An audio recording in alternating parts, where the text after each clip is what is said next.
Alam mo ba na may one tool that can actually make your VA life way easier at pati clients mo magiging super impressed.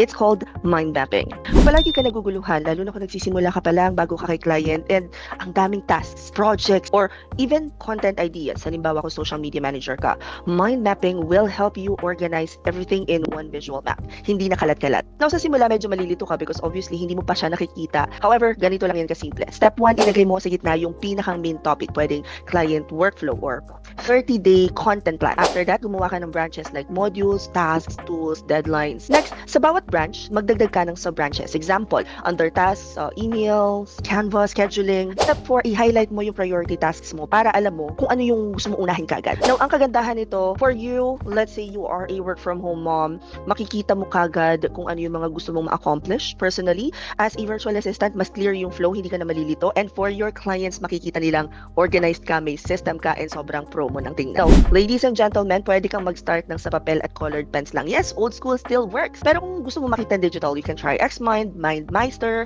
even Canva have templates for mind map. And yung mga karamihan sa nakikita ko, ang ginagamit naman is Miro or Miro. I'm not even sure pronouncing it correctly, but it's for collaboration with clients. So next time na magpa-plan ka ng projects or client onboarding, gawin mo muna siyang mind map. Promise, mas mapapadali ang buhay mo at mas magiging happy si client.